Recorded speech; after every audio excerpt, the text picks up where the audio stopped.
Durante a sabatina do advogado de Lula, Cristiano Zanin, para o Supremo Tribunal Federal, o senador Espiridião Amin pediu ao então candidato que exponha suas posições sobre alguns temas centrais para o Brasil no momento atual.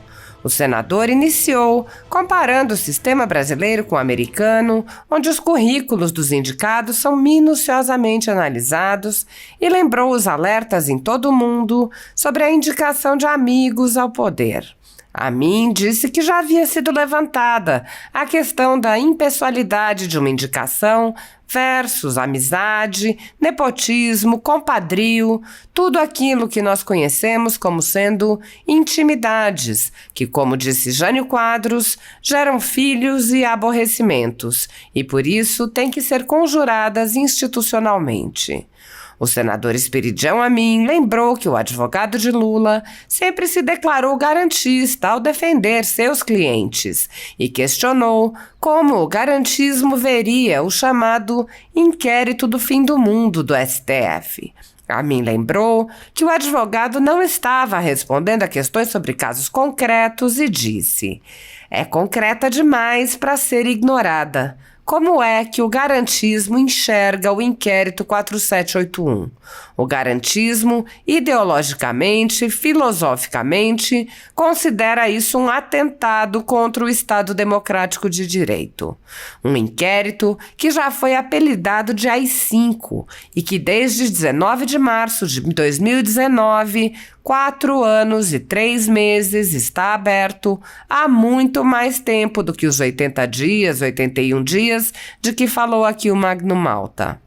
Então, eu não posso ficar sereno e tranquilo ao me dirigir a um garantista sem perguntar o que é isso, porque eu não conheço, na legislação democrática do mundo, como é que, com base num artigo do Regimento do Supremo, cria-se um inquérito para proteger servidores, familiares e os próprios ministros do Supremo, e esse inquérito não acaba mais, e sem sorteio. Cadê a imparcialidade?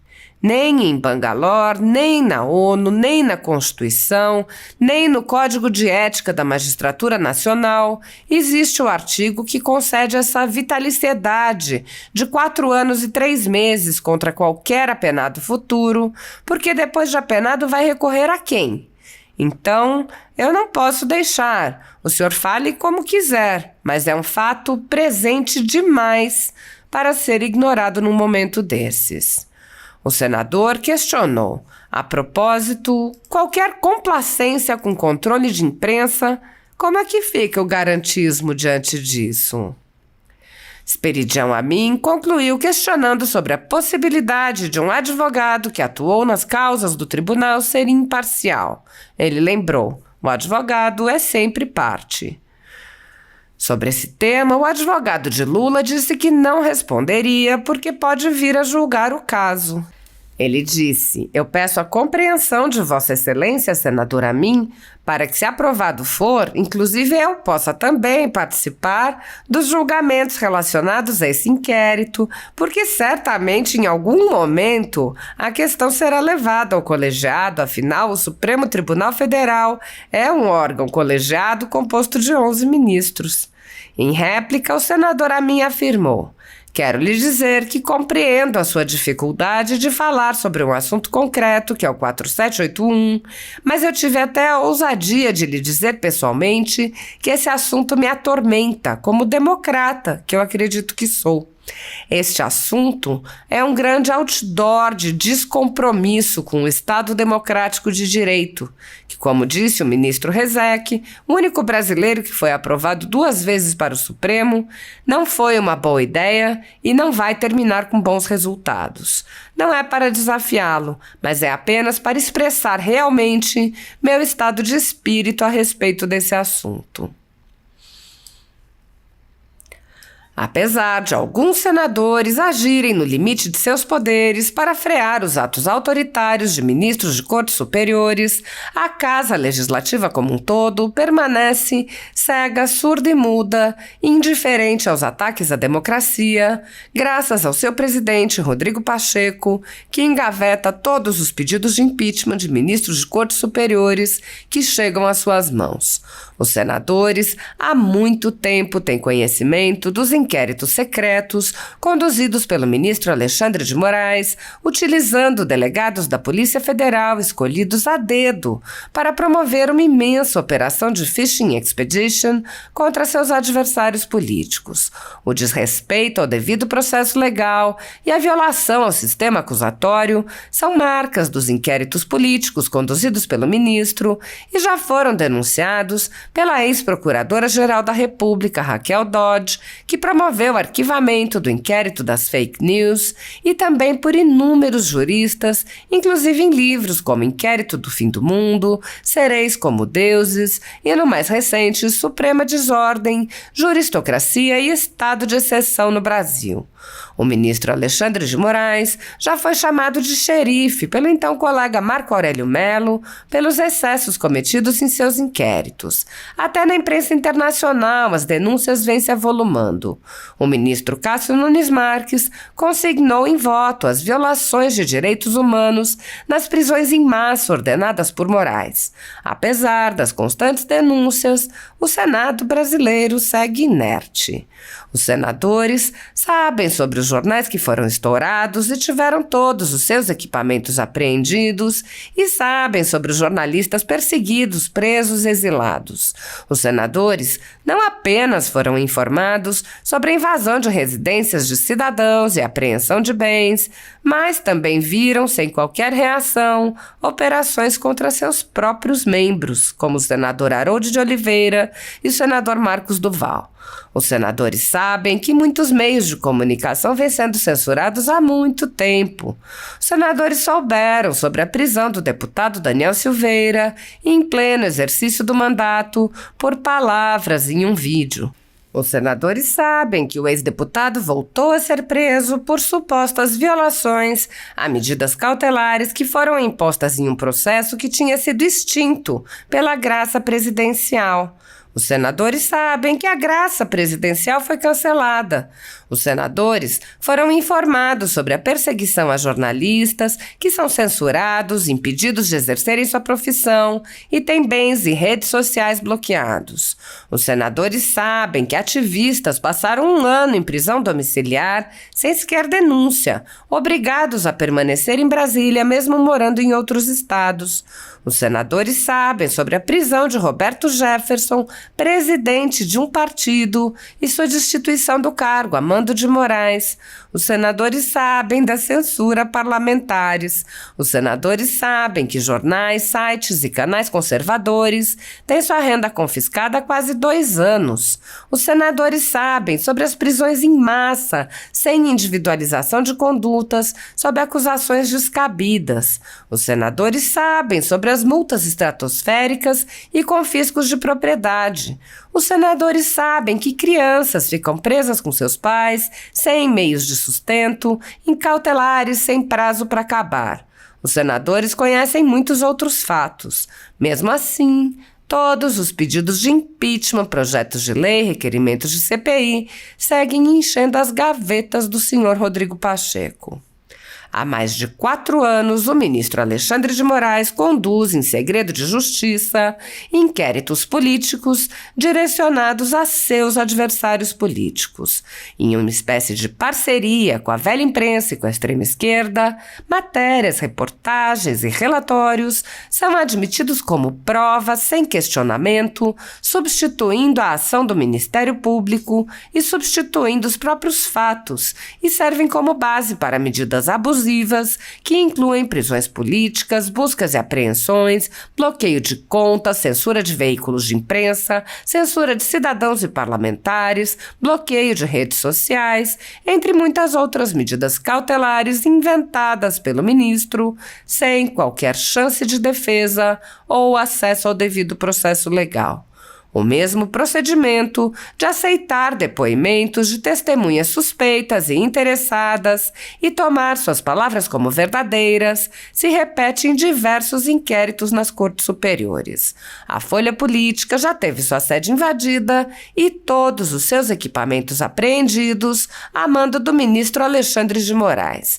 Atualmente, a renda do jornal está sendo confiscada a mando do ministro Luiz Felipe Salomão, ex-corregedor do TSE, com o aplauso dos ministros Luiz Roberto Barroso, Alexandre de Moraes e Edson Fachin.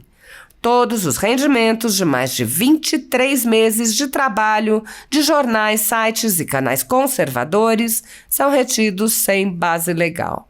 Se você apoia o trabalho da Folha Política e pode ajudar a impedir o fechamento do jornal, doe qualquer valor através do Pix, utilizando o QR Code que está visível na tela ou o código ajude@folhapolitica.org. Caso não utilize Pix, há a opção de transferência bancária para a conta da empresa Raposo Fernandes, disponível na descrição deste vídeo e no comentário fixado no topo. Há 10 anos, a Folha Política vem fazendo a cobertura da política brasileira, quebrando a espiral do silêncio imposta pelo cartel de mídia que quer calar vozes conservadoras. Pix ajude@folhapolitica.org. Assista.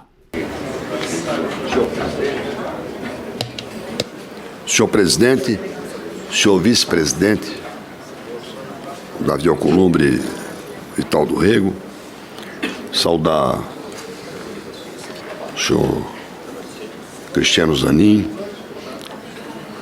o meu amigo do outro lado do Rio Jordão, senador Jacques Wagner. Aliás, o senhor está rodeado pelo outro lado do Rio Jordão, né? Com a diferença de que no dia do perdão, o senador Jacques Wagner contrata o senador Davi Alcolumbre para cumprir o ritual do Yom Kippur. Ou seja, ele é um terceirizado todos os anos pelo senador Jacques Wagner. Saudar aqui seus familiares e os demais senadores e senadoras. Disse bem a senadora Tereza Leitão de que há uma vantagem em ser para lá do 10º ao falar, porque muitas coisas já foram ditas e em alguns casos cabe até repescagem. Remontando ao que falou aqui o senador Alessandro Vieira, realmente o nosso artigo 383, que nos Estados Unidos tem o nome e o ritual de uma verdadeira comissão de mineração de dados, porque lá contam-se as centenas e mais do que milhares de indicações que tem que passar pelo Senado. Então existe uma comissão de mineração de dados, ou seja, coloca o currículo, a biografia e vai pesquisando quais foram as ações do advogado, no caso, né? Se ele tem alguma coisa para explicar das ações ou não. Ou seja, é muito mais rigoroso do que o nosso princípio do artigo 383. E por isso, remontando então ao senador Alessandro Vieira, eu acho que o senador colocou aqui a questão que não é enfrentada hoje, é uma questão que foi colocada até historicamente, da impessoalidade de uma indicação versus a amizade, nepotismo, compadrio, tudo aquilo que nós conhecemos como sendo intimidades, que, como disse Jânio Quadros, geram filhos e aborrecimentos, e por isso tem que ser conjuradas institucionalmente. Sobre isso, outro dia disse para o senador Mourão, a propósito de uma outra indicação, lá da terra dele vem um preceito do Antônio Chimango, que diz assim, sobre as artes de governar: com os cutubas muita paciência, com os fracos muita insolência, não ter amigos do peito. Nisto está toda a ciência, nesse equilíbrio. E o senador Jacques Wagner me trouxe ao conhecimento situações que todos nós já vivenciamos a respeito disso. A minha pergunta principal, e eu que tive a oportunidade de recebê-lo, e louvo a sua paciência para cumprir esse rito litúrgico, como disse a senadora Tereza Leitão, ouvir, colocar-se à disposição. Eu centraria a minha preocupação em algo que eu lhe antecipei. E vendo que o senhor historicamente é um garantista, porque não apenas por tendência, é o viés que a carreira de advogado reforçou, o senhor vai me dizer, mas isso é uma coisa concreta. Não, mas é concreta demais para ser ignorada. Como é que o garantismo enxerga o inquérito 4781? O garantismo, ideologicamente, filosoficamente, considera isso um atentado contra o Estado democrático de direito. Um inquérito que já foi apelidado, como o autor não está aqui, eu não vou citar, como AI-5. Está aí sim. Como AI-5, designando nomes dos seus criadores, e que desde 19 de março de 2019, 4 anos e 3 meses, está aberto muito mais tempo do que os 80 dias, 81 dias que falou aqui o Magno Malta. Então eu não posso ficar sereno e tranquilo ao me dirigir a um garantista sem perguntar o que é isso. Porque eu não conheço na legislação democrática do mundo como é que, com base num artigo do regimento do Supremo, cria-se um inquérito para proteger servidores, familiares e os próprios ministros do Supremo, e esse inquérito não acaba mais. Sem sorteio, cadê a imparcialidade? Nem em Bangalore, nem na ONU, nem na Constituição, nem no Código de Ética da magistratura brasileira existe um artigo que concede essa vitaliciedade de 4 anos e 3 meses contra qualquer apenado futuro, porque depois de apenado vai recorrer a quem?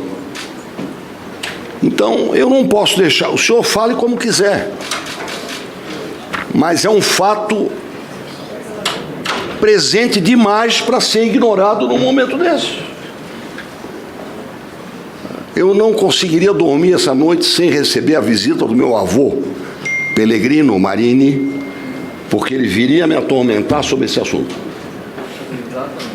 Ele não me deixa dormir direito. Então, o senhor tem que nos dizer o que o garantismo fala a respeito desse assunto. A propósito, qualquer complacência com controle de imprensa, como é que fica o garantismo diante disso? E há dilemas, há coisas que não são tão claras.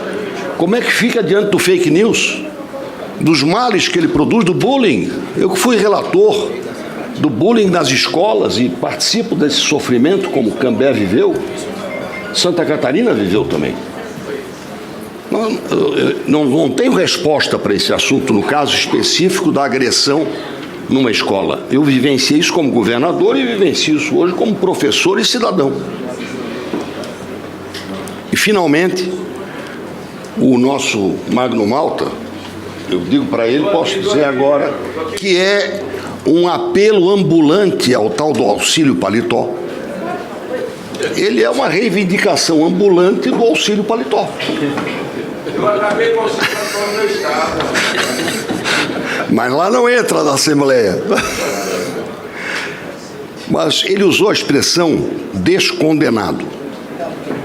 Eu comparo essa expressão genial com o Prêmio Nobel da Física, desquebrar o ovo. e com uma expressão que eu uso: antes de melhorar é preciso despiorar. E em muitas coisas, especialmente na economia, a gente celebra quando começa a despiorar. Então, tudo isso vem à baila para trazer de novo a palavra imparcialidade, que é um dos 6 requisitos, tanto do Código de Ética, quanto dos princípios de Bangalore, quanto da Constituição, quanto da ONU que assumiu Bangalore. Como é que fica a imparcialidade de um advogado? Isso foi perguntado aqui. O advogado é sempre parte. Eu sou. Aliás, acho, como o Otto Alencar é traumatologista, eu devo ser mais velho do que ele na graduação em Direito. Vou completar 53 anos neste fim de ano. Ele já tem uns 60 de medicina, mas é outra especialidade. Celebrado pelo senador Tasso Gereissati como alguém inesquecível. Então eu queria lhe dizer o seguinte: como é que fica a imparcialidade nesses momentos que nós estamos vivendo no pós-Lava Jato? Uma empresa ou uma pessoa que tenha sido penalizada, por exemplo, devolvendo dinheiro ou tentando repactuar, como foi mencionado aqui numa indagação do senador Sérgio Moro, como é que fica não só a pessoa de Vossa Excelência, mas de outros que tomaram posição a respeito da Lava Jato, gravando mais ou menos a parcialidade da operação, sobre a qual eu penso algo completamente diferente? Como é que fica a avaliação do que é ser imparcial diante de postulações, pedidos, que a inteligência dos nossos advogados haverá de produzir como complementares à situação atual? Por exemplo, a minha empresa fez um acordo, isso custou alguma coisa, eu posso reivindicar que eu fiz isso porque estava em vigor um conceito, uma decisão que em alguns aspectos foi referendada pelo Supremo. Ou uma pessoa que teve que devolver dinheiro. Se houve descondenação ou algo parecido com absolvição, nós vamos viver muitas incertezas e muita insegurança jurídica quanto às reivindicações de pessoa física e de pessoa jurídica, concetânea com o atual momento que nós estamos vivendo, que eu considero de transição, uma vez que nós não sabemos quais serão todas as consequências disso que o meu amigo Magno Malta denominou com um nome muito particular. Muito obrigado. Senadora Augusta. Boa tarde. Boa tarde. Em relação aos questionamentos do senador Espiridião Amin, do eminente senador Espiridião Amin, eu quero começar dizendo que os recursos, na verdade, que permitem a revisão de decisões judiciais, que permitem que o Poder Judiciário atue dessa forma, de uma forma hierárquica, né, de modo que uma decisão possa ser revista ou revisada por uma instância superior, é um sistema que decorre de leis que foram editadas pelo Congresso Nacional a fim de dar concretude aos princípios, né, do devido processo legal e também da ampla defesa. Então, o manejo desses recursos, longe de significar qualquer óbice ou qualquer demérito, ele se dá no cumprimento da legislação e, ao meu ver, o advogado tem esse papel de manejar os recursos, de defender o seu constituinte usando todas as formas que a lei prevê. E isso não configura também nenhum impeditivo para que o advogado venha a se tornar magistrado. Hoje, inclusive, nós temos, por exemplo, no STJ, nós temos até já as vagas, digamos assim, direcionadas para as diversas carreiras jurídicas, inclusive as vagas da advocacia. Então, nos estados também. Então, o advogado, quer dizer, tem a sua trajetória, a sua bagagem de conhecimento, a sua vivência prática, ele também, acho que é salutar que o advogado ou a advocacia possa levar aos tribunais a sua contribuição, a sua forma de ver o processo, de ver, enfim, todas as garantias processuais que devem ser observadas. Então, eu não vejo esse empecilho do advogado ou qualquer dificuldade do advogado passar ao papel de julgador, até porque isso acontece, como já disse aqui, tanto no STJ como nas justiças do Estado. E na própria composição hoje do Supremo Tribunal Federal, há pessoas que têm origem também na advocacia, há ministros que têm origem na advocacia e desempenham a função de forma exemplar. Com relação ao inquérito 4781, eu não poderia aqui, sob pena de ficar impedido de analisar no futuro qualquer questão a ele relacionado, se esta casa me aprovar, eu não poderia entrar no exame concreto do inquérito 4781. Então, eu peço a compreensão de Vossa Excelência, senador Amin, para que, se aprovado for, inclusive, eu possa também participar dos julgamentos relacionados a esse inquérito, que certamente em algum momento a questão será levada ao colegiado.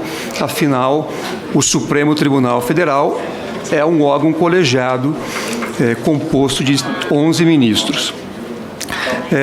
Respondendo aos questionamentos da eminente senadora Augusta, agradecendo também as suas colocações, eu entendo realmente que deve haver uma preocupação em relação à violência às mulheres e medidas que possam dar maior eficiência à legislação já existente, a fim de punir, dentro de um tempo esperado, aqueles que venham a cometer ilícitos ou crimes, né, contra mulheres.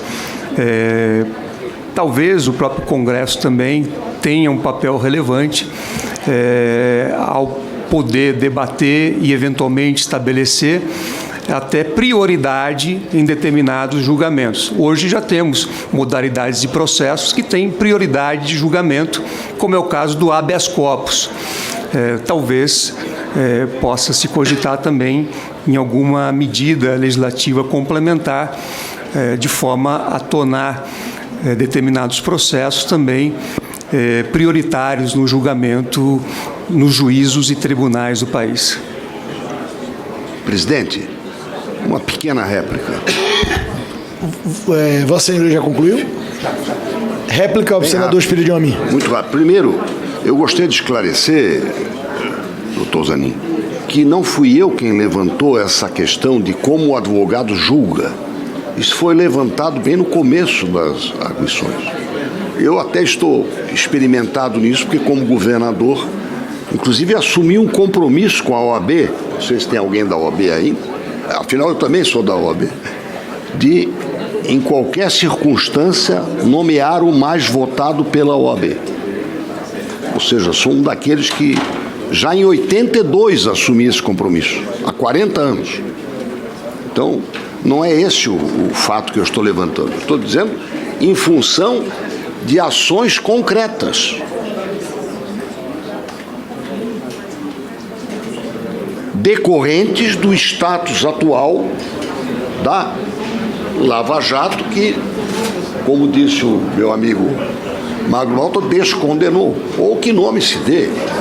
Nós sabemos que juridicamente essa palavra é uma inovação, mas ela resume, digamos, as várias visões. E no segundo ponto, eu quero dizer que compreendo a sua dificuldade de falar sobre um assunto concreto, né, que é o 4781. Mas eu tive até a ousadia de lhe dizer pessoalmente que este assunto me atormenta. Como democrata que eu acredito que sou, este assunto é um grande outdoor de descompromisso com o Estado Democrático de Direito, que, como disse o ministro Rezec, o único brasileiro que foi aprovado 2 vezes para o Supremo, não foi uma boa ideia e não vai terminar com bons resultados. Não é para desafiá-lo, mas é apenas para expressar realmente meu estado de espírito a respeito deste assunto. Muito obrigado. Vossa Excelência deseja manifestar? Vou iniciar outro bloco. Senador Nelsinho Trade. Senhor presidente Davi Alcolumbre,